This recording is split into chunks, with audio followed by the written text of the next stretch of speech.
Ba'du. Yang sama-sama kita hormati dan kita muliakan Ustazah Jas, moderator yang bertugas pada petang ini. Seterusnya, sahabat-sahabat, tuan guru, para alim ulama, pemimpin-pemimpin masyarakat dan para pelayar yang menonton melalui siaran Google Meet.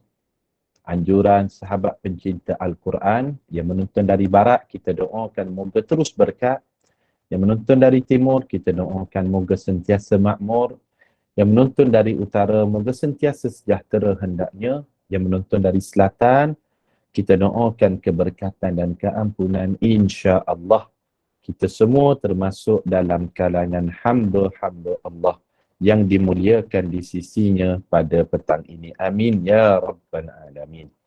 Alhamdulillah, bersyukur kepada Allah Subhanahu wa taala kerana pertemuan kita pada petang ini merupakan kira-kiranya pertemuan kali yang ke-14 daripada siri kuliah pengajian berkitab kita daripada kitab cabang iman, ataupun lebih spesifik lagi 77 cabang iman menurut Al-Quran dan Al-Hadis, yang kita mulakan pengajian dan pembacaan kitab kita ini pada hari Ahad 6 Februari 2022, dan hari ini sudah masuk pada tanggal Ogos 2022, kurang-kurang lebih 6 bulan. Alhamdulillah, kita telah berjaya melaksanakan sebanyak 14 pertemuan. Tahniah saya ucapkan.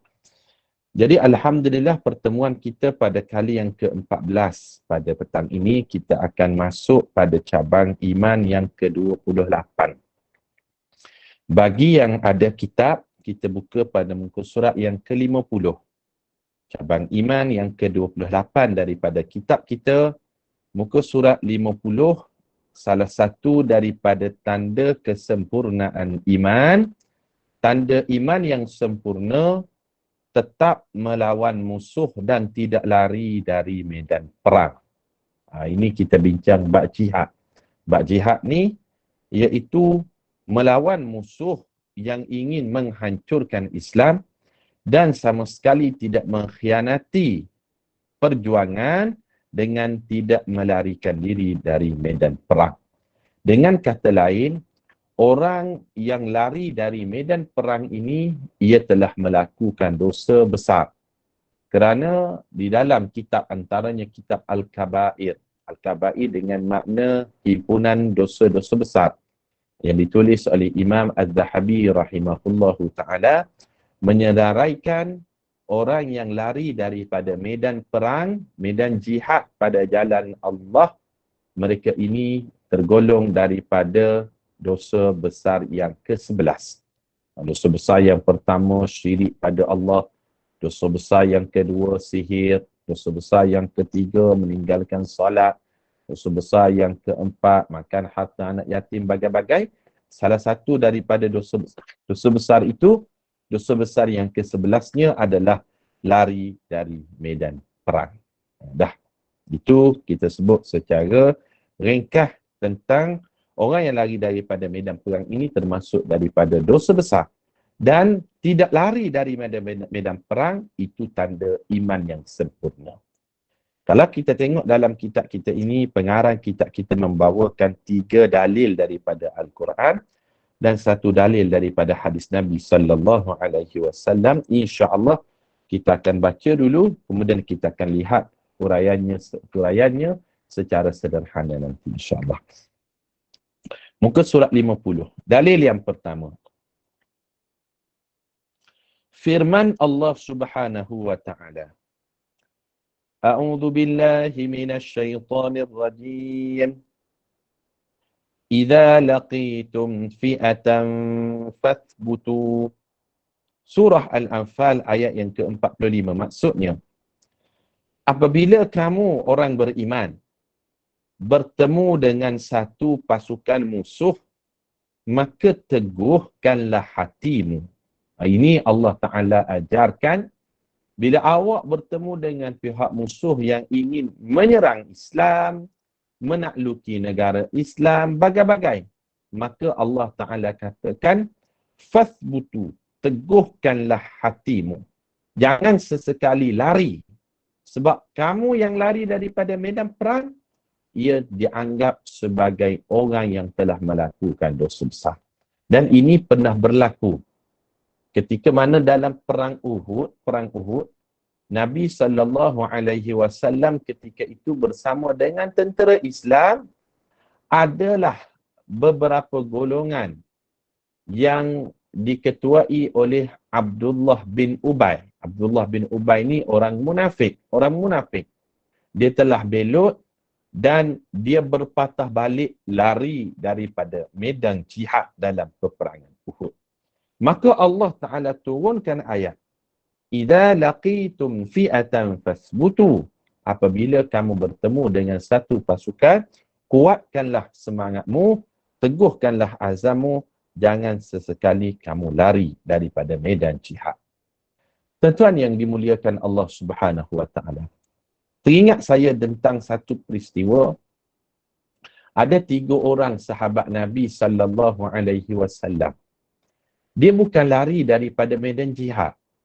Tetapi sahabat baginda yang mulia ini dia bukan orang munafik, dia memang sahabat.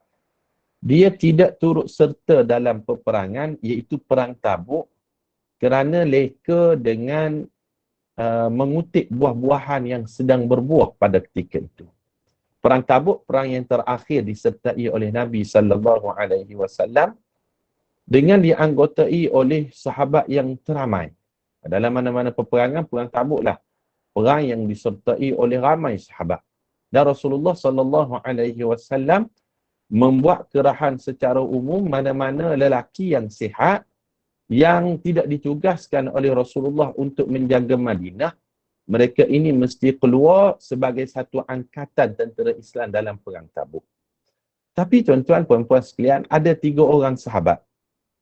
Ini memang betul-betul sahabat ni. Ini bukan orang munafik, bukan orang kafir, bukan orang yang mau bagaimana, bukan. Ini sahabat. Tapi dia terlepas untuk menyertai perang Tabuk kerana terleka dengan buah-buahan tanamannya ketika itu yang sedang berbuah. Maka dia tidak menyertai perang tersebut. Siapa 3 sahabat tadi? Yang pertama namanya Hilal bin Umayyah. Yang kedua Murarah bin Rabi'ah. Yang ketiga Ka'ab bin Malik. Hilal bin Umayyah, Murarah bin Rabi'ah. Yang ketiga Ka'ab bin Malik. Ketika orang lain dah bergerak pergi ke Tabuk daripada Madinah, 3 orang sahabat ni masih duk leka, duk kait buah tamar, duk buat urusan bisnes, bagai-bagai. Rasulullah dah ajak dah, tapi terleka ketika itu.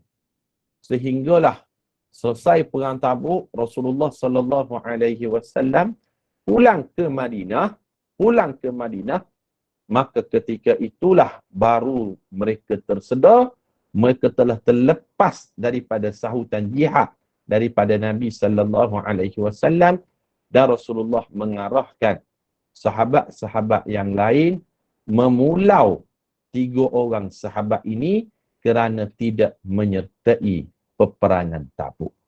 Dan pemulauan ini berlangsung selama lebih kurang 40 hari. 40 hari Rasulullah minta sahabat-sahabat yang lain, jangan kamu tegur 3 orang sahabat ni. Kalau 3 orang sahabat ni bagi salam, kamu jawab dalam hati, kamu balik. Jangan tegur dia, jangan berus niaga dengan dia. Kalau dia jual barang, jangan beli dengan dia. Kerana apa? Memberi satu pengajaran, sesiapa yang tidak menyertai peperangan sedangkan mereka termasuk dalam golongan yang patut serta, maka Nabi sallallahu alaihi wasallam mengarahkan pemulauan tersebut. Ini pernah berlaku di dalam sirah Islam, bagaimana sahabat dia bukan lari tetapi terleka sehingga terlepas untuk menyertai, salah satunya adalah perang Tabuk. 3 orang sahabat itu, Hilal bin Umayyah, Murarah bin Rabi'ah dan Ka'ab bin Malik. Setelah hari yang ke-40 itulah Allah Ta'ala menurunkan satu ayat daripada surah At-Taubah, memberi yang kita katakan memberi satu pengisytiharan 3 orang sahabat ini telah mendapat keampunan daripada Allah Subhanahu wa Ta'ala. Sahabat yang bertanya kita tadi, muka surat berapa Ustaz malam pada petang ni? Cabang iman yang ke-28. muka surat 50. Kita huraikan dalil yang pertama tadi. Allah sebut, idza laqitum fi'atan fasbutu. Apabila kamu bertemu dengan satu pasukan musuh, maka teguhkanlah hatimu, kata Allah. Selesai yang pertama. Dua cerita yang kita bawakan. Cerita yang pertama tadi tentang kisah bagaimana golongan munafik yang menyertai perang Uhud, akhirnya di pertengahan jalan mereka takut menyertai perang, akhirnya mereka belok, mereka patah balik daripada Uhud, balik semula ke Madinah. Mereka itu diketuai oleh orang munafik yang bernama Abdullah bin Ubay. Dan kisah yang kedua kita kongsikan bagaimana 3 orang sahabat yang terlepas kerana leka dengan urus niaga mereka sehingga terlepas menyertai perang Tabuk, diarahkan oleh Nabi sallallahu alaihi wasallam di pulau selama lebih kurang 40 hari. Kisah ini merupakan kisah yang sahih yang diceritakan sendiri di dalam Al-Quranul Karim. Kemudian firman Allah Subhanahu wa taala dalil yang kedua kita sebut secara ringkas. Allah Ta'ala berfirman, A'udhu billahi minasyaitanir rajim.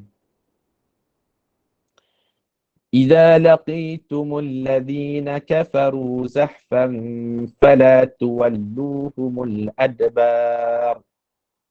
Wa man yuwallihim yawma idhin duburahu illa mutaharrifan liqitalin aw mutahayyizan ila fi'ah.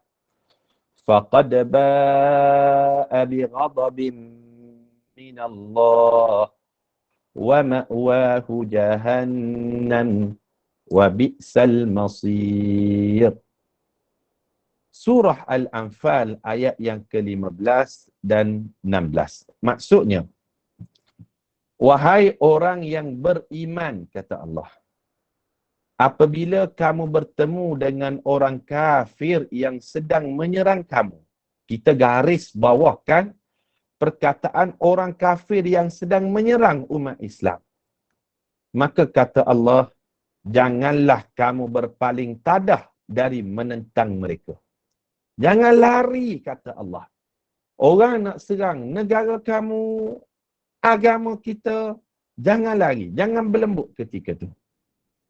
Maka kata Allah, sesiapa yang berpaling dari mereka pada ketika itu, kecuali dia bergerak ke arah lain, kita garis bawahkan perkataan, kecuali dia bergerak ke arah lain untuk berperang menyusun strategi yang baru, atau hendak menyatukan diri dengan pasukan lain, maka sesungguhnya dia tetap mendapat kemurkaan Allah. Dan tempatnya ialah neraka Jahannam, itulah seburuk-buruk tempat kembali. Surah Al-Anfal ayat yang ke-15. Ayat ni ada beberapa poin yang kita perlu tekankan dan kita garis bawahkan. Yang pertama dalam ayat ni, Allah Ta'ala melarang sesiapa yang lari daripada medan jihad, lari daripada musuh. Dan pengecualian diberikan kepada 2 keadaan. Kalau nak berpaling daripada medan jihad, hanya 2 keadaan sahaja dibenarkan. Apa keadaan dia? Allah Ta'ala sebut tadi. Sekiranya dia berundur tadi, tujuannya untuk dia susun satu strategi yang baru. Ini boleh. Dia bundur, dia lari daripada medan jihad bukan kerana lari, tetapi dia lari itu untuk dia susun strategi yang baru. Ataupun dia lari daripada medan jihad tu tujuannya untuk menyatukan diri dengan pasukan yang lain, untuk bergabung dengan pihak yang lain, untuk menambahkan kekuatan. 2 keadaan ini sahaja yang boleh seseorang itu lari daripada medan jihad. Siapa-siapa yang lari daripada medan jihad, maka Allah Ta'ala katakan, sesungguhnya dia mendapat kemurkaan Allah. Bahkan kata Allah, tempatnya ialah neraka Jahannam, dan neraka Jahannam itulah seburuk-buruk tempat kembali. Neraka Jahannam ni tak adalah neraka yang paling dahsyat yang Allah Ta'ala sediakan, salah satu yang akan masuk neraka Jahannam selain daripada orang yang syirikkan Allah, orang-orang munafik, dan orang itu adalah orang yang lari dari medan jihad.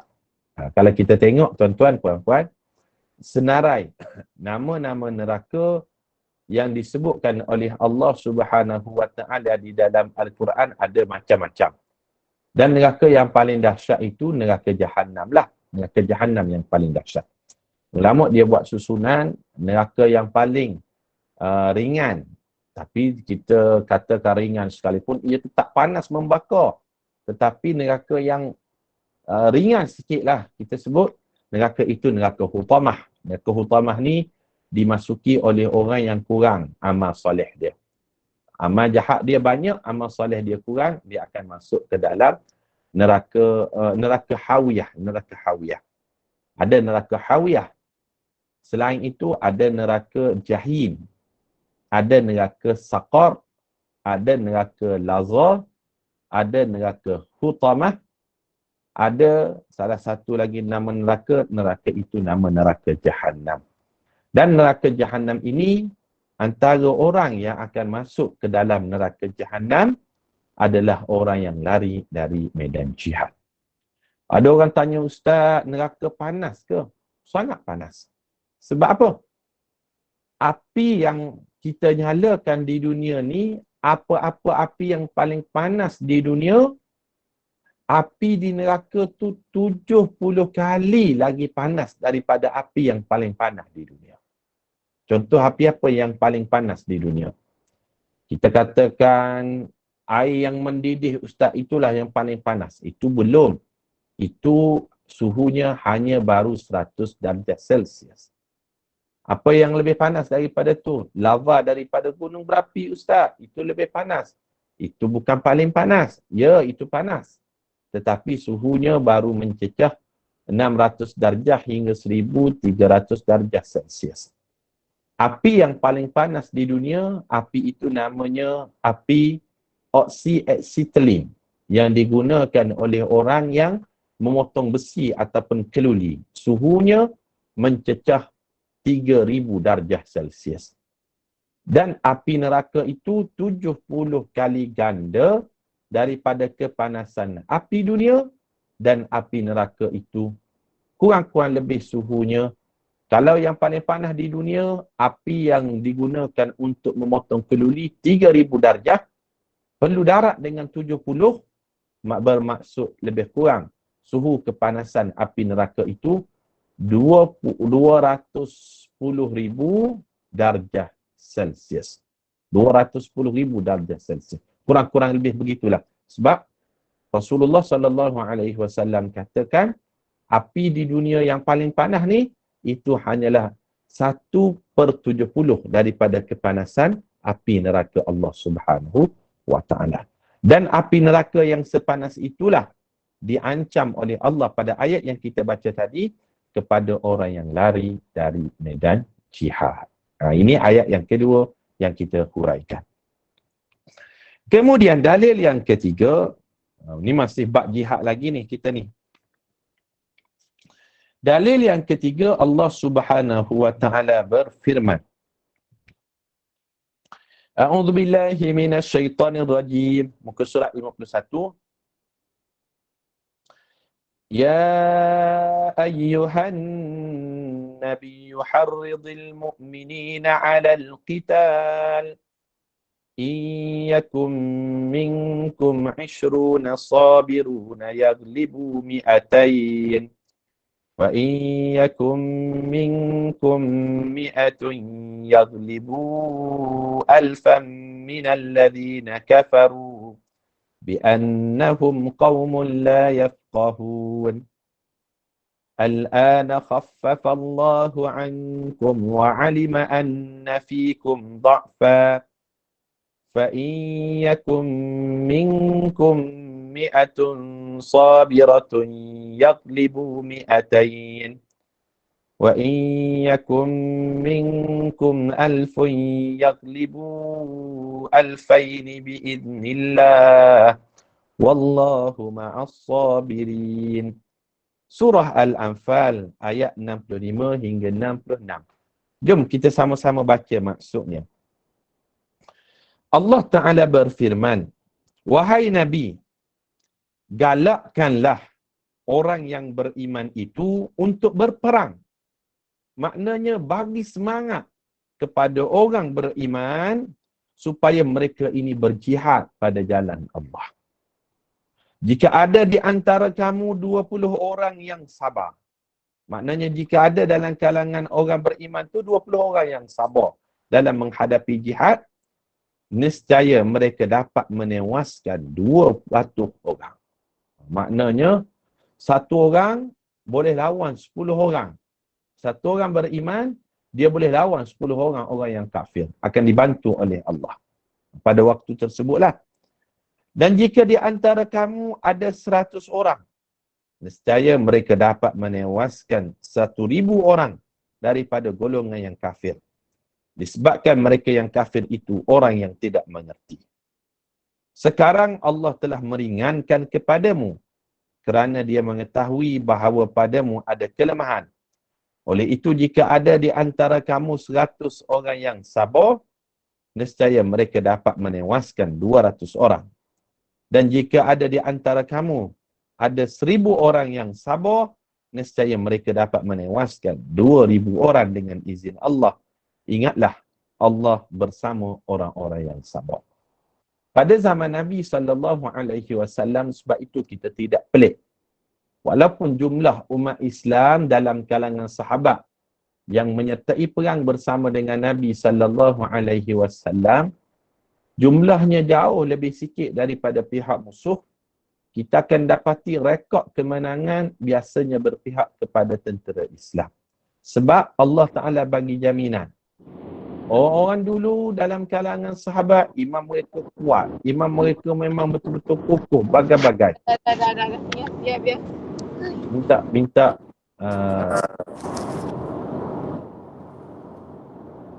Minta Tuan Muhammad offkan suara, tutup mikrofon.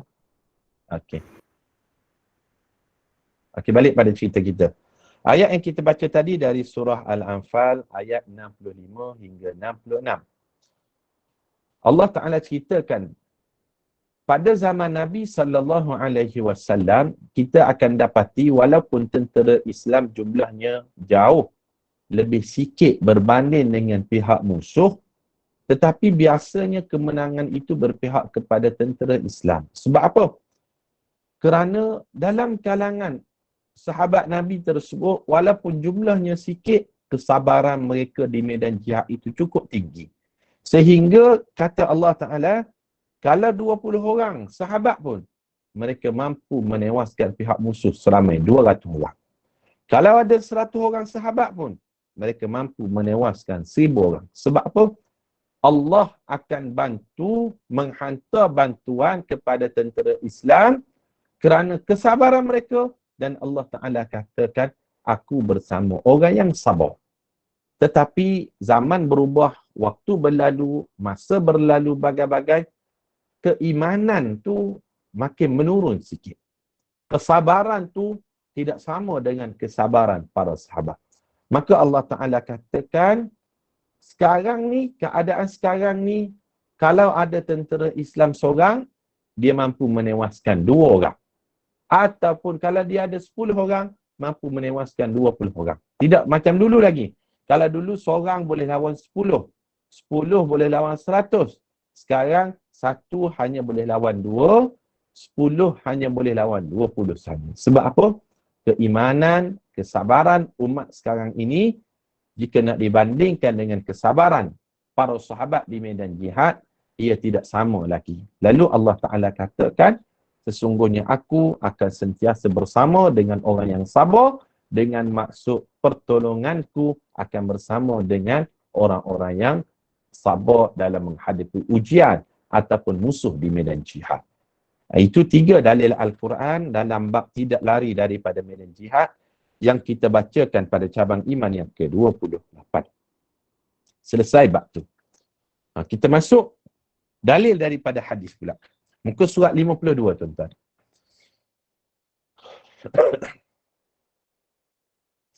Hadis daripada Abdullah bin Abu Aufa, semoga Allah meridainya, dalam Sahihul Bukhari.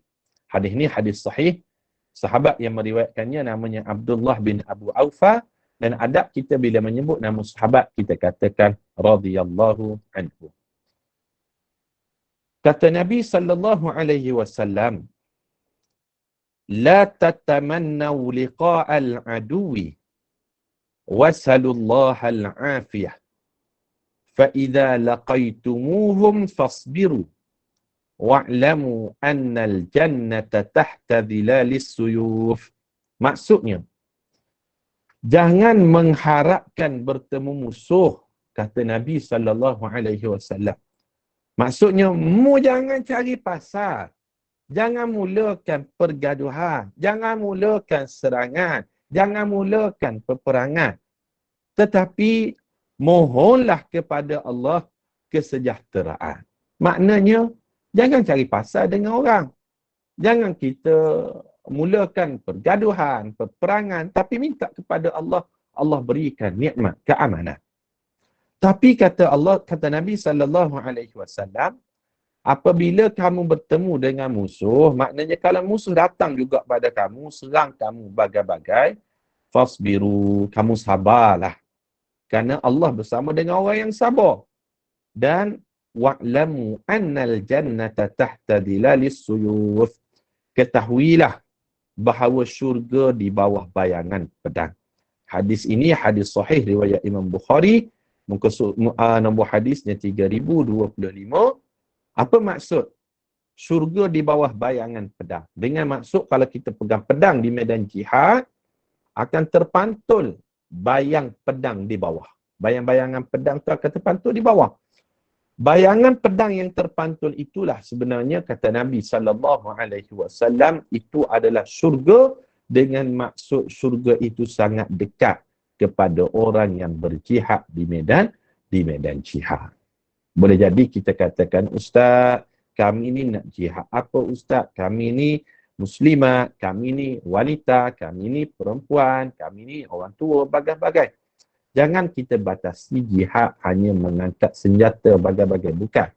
Jihad salah satunya kita memandaikan diri kita pada jalan Allah, ilmu-ilmu agama, bersungguh-sungguh menuntut ilmu. Itu jihad.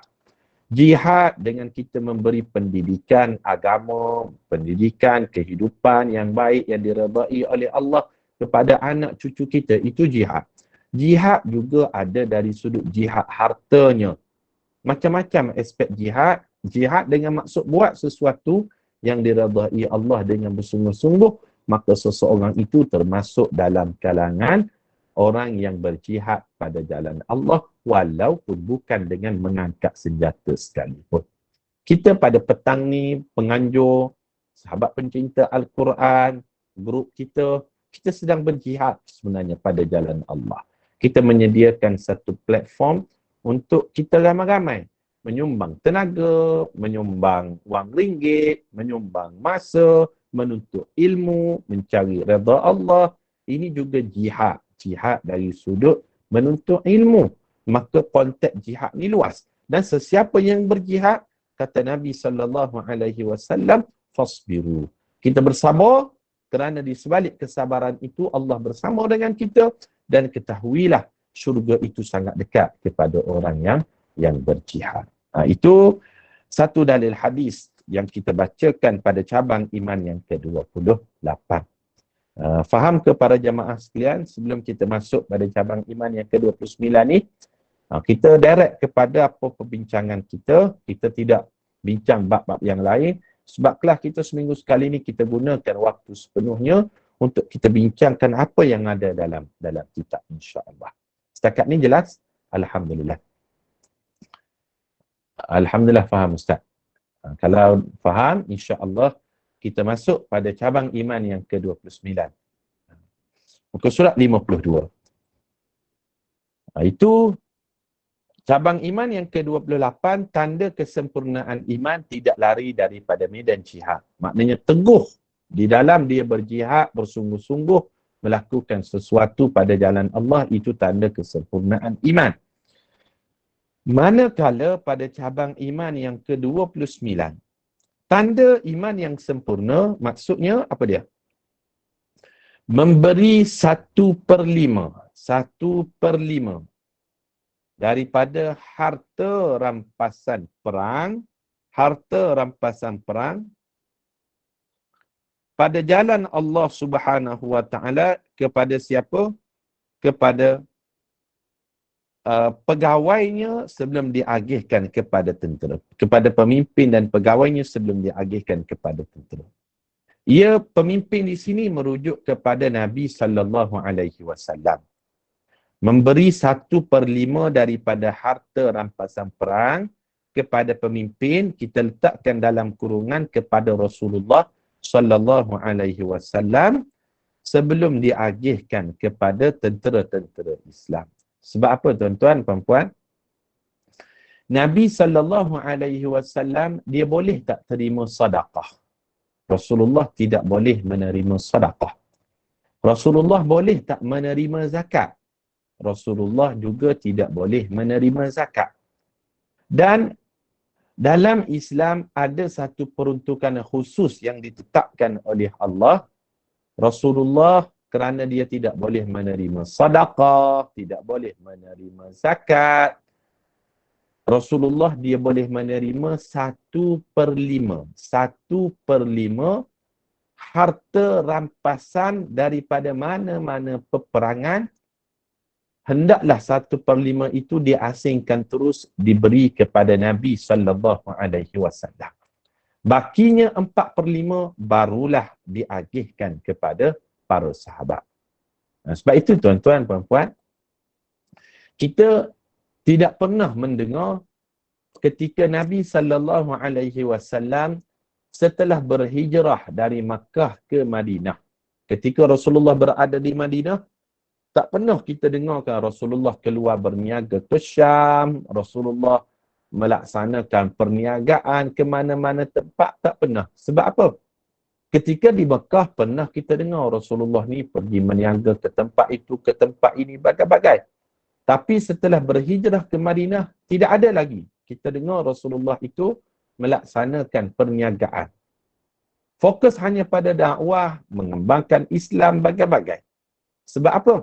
Sebab 1/5 daripada harta rampasan perang Allah Ta'ala memang peruntukkan kepada Nabi sallallahu alaihi wasallam. Sebagai contoh, dapatlah harta rampasan perang, contohnya perang Badar ke, perang Uhud ke, perang Ahzab ke, perang Tabuk ke, mana-mana perang, contohnya dapat harta rampasan perang. Bila dikumpul-kumpulkan 50,000. Dapat rampas unta, rampas kambing, rampas harta rampasan lain-lain, maka 1/5 iaitu 10,000 tu siap-siap perlu diagihkan kepada Nabi sallallahu alaihi wasallam. Ini hak baginda yang Allah Ta'ala sendiri tentukan. Sebab itu ketika berada di Madinah, Rasulullah tidak lagi berniaga, tidak lagi berurus niaga ke Syam ke, berjual beli, buat bisnes, bagai-bagai, tidak. Sebab ada dah peruntukan agama, 1/5 harta rampasan perang itu khusus untuk Nabi sallallahu alaihi wasallam. Jelas tak? Ini peruntukan khusus dalam Islam. Mana dalilnya? Kita tengok dalilnya dulu. Ada 2 dalil daripada ayat Al-Quran dan 1 dalil daripada hadis Nabi sallallahu alaihi wasallam. A'udzu billahi minasy syaithanir rajim. Wa'lamu annama ghanimtum min syai'in fa'anna lillahi khumusahu walirrasul walidil qurba wal yatama wal masakin wabnis sabil in kuntum amantum billahi wa ma anzalna ala abdina yawmal furqan وَمَا أَنزَلْنَا عَلَى عَبْدِنَا يَوْمَ الْفُرْقَانِ يَوْمَ الْتَقَى الْجَمْعَانِ Wallahu ala kulli syai'in qadir. Maksudnya kita tengok. Ketahuilah bahawa apa sahaja yang kamu dapati sebagai harta rampasan perang, maka sesungguhnya 1/5 dibahagikan untuk jalan Allah dan Rasulnya. Kita garis bawahkan perkataan harta rampasan perang. Yang kedua, kita garis bawahkan perkataan 1/5-nya dibahagikan untuk jalan Allah dan Rasul. Kita gariskan dulu di situ. Nanti baru kita nampak. Selebihnya lagi 4/5. 4/5 itu dan untuk kerabat Rasulullah, anak-anak yatim dan orang miskin serta ibnu sabil. Jika kamu beriman kepada Allah dan kepada apa yang telah kami turunkan kepada hamba kami Muhammad pada hari Al-Furqan. Hari Al-Furqan ni dalam perang Badar, iaitu hari bertemunya dua angkatan tentera. Ingatlah Allah Maha Kuasa di atas tiap-tiap sesuatu. Surah Anfal, Al-Anfal ayat yang ke-41. Ini dalil yang menunjukkan Allah Ta'ala memberi satu keistimewaan lah kita katakan kepada Nabi SAW. Oleh kerana Rasulullah tidak boleh menerima zakat, sedekah dan ada beberapa dari sudut kewangan ataupun ekonominya tidak boleh ataupun tidak layak untuk Rasulullah menerimanya, maka ada satu peruntukan khusus sebagai jaminan kepada Nabi. 1/5 daripada harta rampasan perang itu perlu diagihkan pada jalan Allah dan kepada Rasulullah sallallahu alaihi wasallam. Dan Rasulullah ni tuan-tuan dan puan sekalian, sebelum dia dilantik menjadi nabi pun dia sudah seorang lelaki yang kaya dah sebenarnya. Sebab dirinya berlatar businessman, berlatar belakangkan sebagai seorang entrepreneur, businessman yang berjaya dah Nabi sallallahu alaihi wasallam. Dia seorang yang jujur di dalam. Rasulullah boleh terima hadiah tak? Rasulullah boleh terima hadiah. Hadiah boleh terima, tetapi sedekah tidak boleh, zakat tidak boleh. Harta rampasan perang boleh, tapi bukan semua, hanya diperuntukkan 1/5 saja.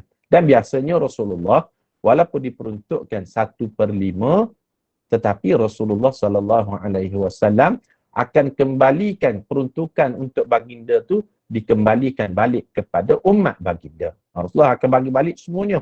Sebab itu di dalam satu hadis kita akan tengok, Aisyah pernah sebut ketika Nabi SAW di hujung usianya itu, banyak pakaian-pakaian Rasulullah, pakaian yang sudah bertampai. Sebelum Rasulullah wafat, harta yang dia ada dia balikkan semuanya kepada umat manusia.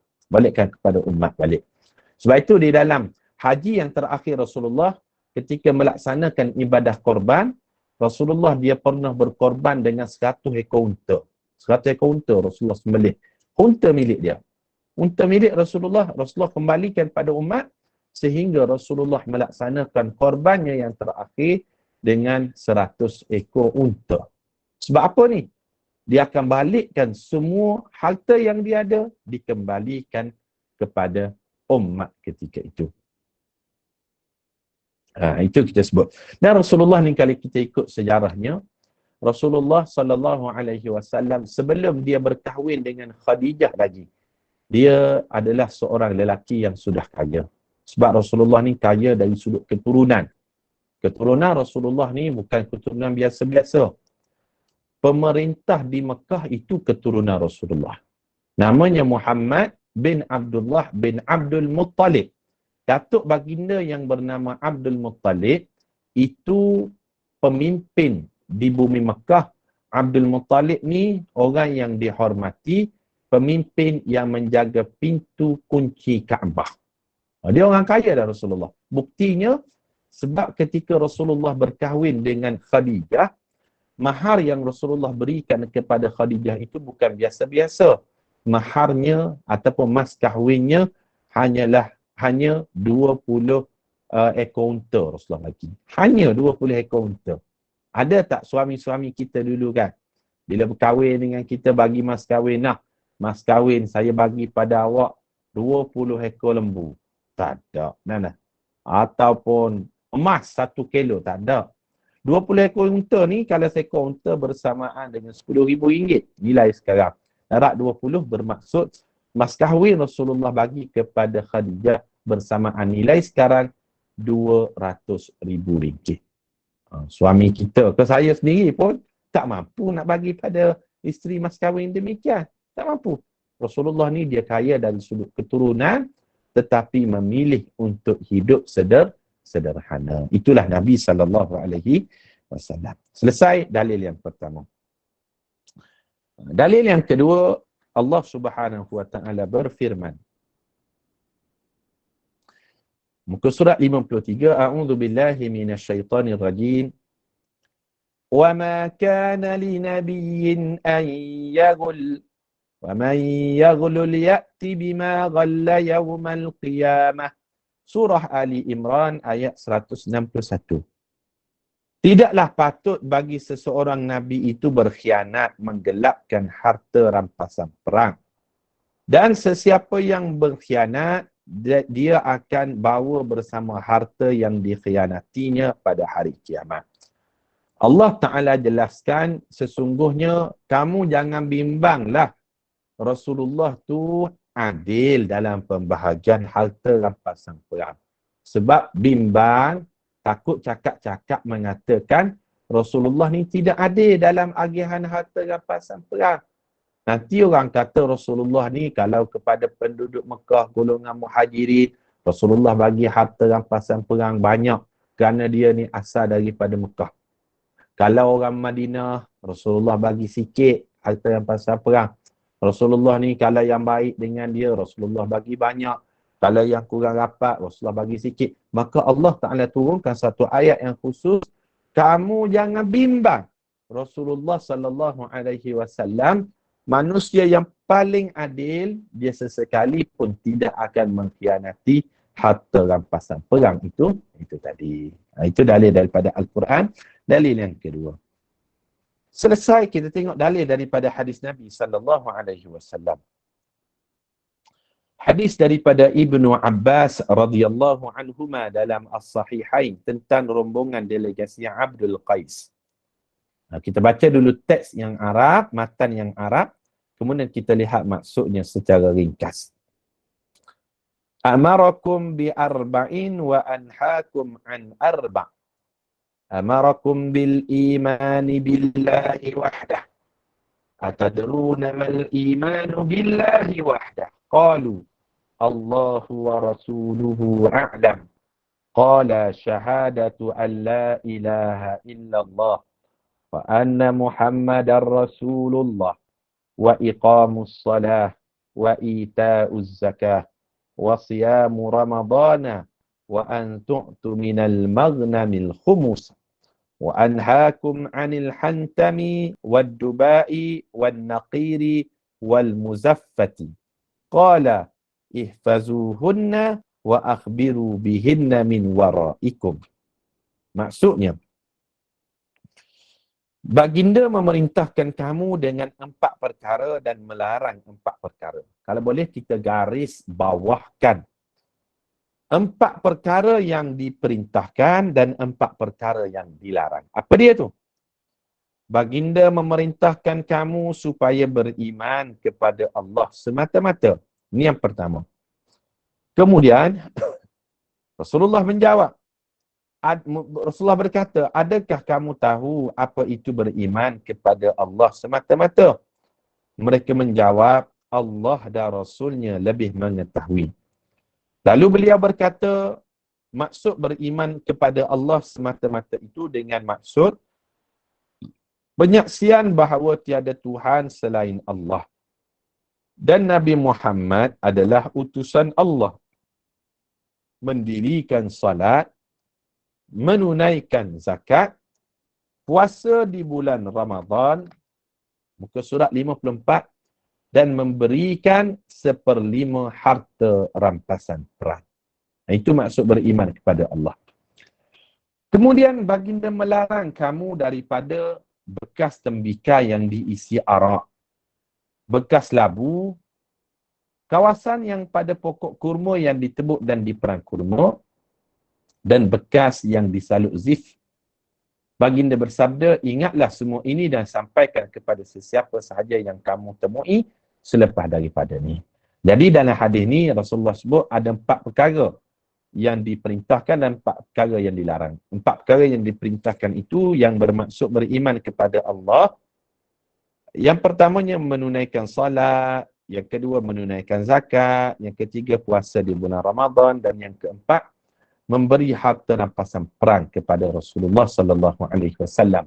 Dan yang dilarang tu 4 perkara tu semuanya berkaitan dengan arak. Perkara-perkara yang boleh menjerumuskan benda-benda tu ke arah yang memabukkan, itulah yang dilarang oleh Nabi sallallahu alaihi wasallam. Selesai bacaan kita daripada hadis cabang iman yang ke-29. Last sekali kita ambil satu lagi. Ada masa sikit lagi ni. Cabang iman yang ke-30. Membebaskan hamba dengan tujuan taqarrub kepada Allah. Walaupun hamba tak ada dah sekarang ni, tapi kita baca jugalah sebab dia ada dalam kitab kita kan. Sebab kita nak khatam nanti, biar kita khatam dari kulit ke kulit, setiap tajuk kita bahaskan. Walaupun topik tentang hamba ni sudah tak ada dah dalam perbincangan kita. Kita bacalah untuk kita ambil barakah pada petang insya-Allah. Cabang iman yang ke-30 membebaskan hamba dengan tujuan taqarrub kepada Allah. Firman Allah Ta'ala, A'udzu billahi minasyaitonir rajim. Falaqtahamal 'aqabah. Wa ma adraka mal 'aqabah. Fakku raqabah. Surah Al-Balad ayat yang ke-11 hingga 13. Maksudnya, dalam pada itu manusia tidak memilih jalan kebaikan. Mereka merempuh masuk mengerjakan amal-amal yang tinggi darjatnya di sisi Tuhan. Apa caranya engkau dapat mengetahui apakah amal-amal yang tinggi darjatnya di sisi Tuhan itu? Di antara amal-amal itu bagi orang yang mampu ialah memerdekakan hamba abdi. Sekarang ni tak ada dah. Tapi kita baca juga nak ambil barakah ayat Al-Quran dan cabang iman yang ke-30 tadi. Selesai dalil daripada Al-Quran. Dalil daripada hadis Nabi sallallahu alaihi wasallam muka surat 55. Hadis daripada Abu Hurairah radhiyallahu anhu, semoga Allah meridainya dalam As-Sahihain. Kata Nabi sallallahu alaihi wasallam, "Man aqtaqa raqabatan, aqtaqallahu bi kulli 'udwin minha 'udwan min a'dha'ihi minan nar hatta farjahu bi farjihi." Hadis yang sahih yang diriwayatkan oleh Imam Bukhari dan Muslim. Maksudnya, sesiapa yang membebaskan seseorang hamba, Allah akan membebaskan anggotanya daripada api neraka dengan sebab pembebasan setiap anggota hamba tersebut.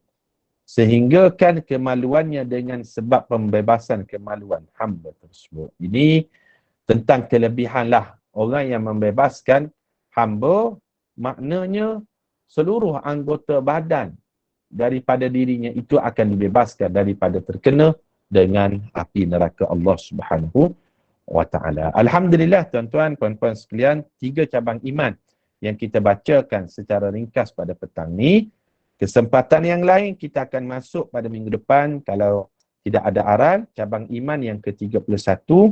Salah satu daripada cabang iman menunaikan kafarah yang wajib dengan kesalahan tertentu. Kafarah dalam Islam ni nanti kita lihat pada minggu depan dia ada 4. Kafarah yang pertama, kafarah orang yang melakukan, melakukan persetubuhan pada siang hari Ramadan. Ada kafarah dia. Kena puasa 2 bulan turut-turut, bagi makan para fakir miskin, bagai-bagai. Kemudian yang kedua, kafarah bunuh. Yang ketiga, kafarah sumpah ataupun nazar. Dan yang keempat, kafarah zihar. Ini kita akan huraikan pada pertemuan kita minggu hadapan insya-Allah. Wallahu a'lam, berkurang 55 minit kuliah kita berlangsung pada petang ni. Moga-moga bermanfaat. Insya-Allah kita akan sambung nanti pada cabang iman yang ke-31. Saya serahkan kembali majlis kepada Ustazah Jas, moderator kita pada petang ni. Persilakan Ustazah. Okey, baik. Alhamdulillah. Syukran jazilan kasiran kepada Al-Fadhil Ustaz Halim. InsyaAllah dapat kita jumpa lagi daripada masa akan datang. Okey, insyaAllah minta maaf Ustaz. Mohon Ustaz tambahkan majlis kita dengan tasbih kafarah dan juga suratul As. Bismillahirrahmanirrahim. Subhanakallahumma wa bihamdika nashhadu an la ilaha illa anta nastaghfiruka wa natubu ilaik. Bismillahirrahmanirrahim. Wal 'asr innal insana lafi khusr illa alladhina amanu wa 'amilus salihat wa tawassaw bil haqqi wa tawassaw bis sabr. Terima kasih semua. Terima kasih Ustazah. Assalamualaikum warahmatullahi wabarakatuh. Assalamualaikum.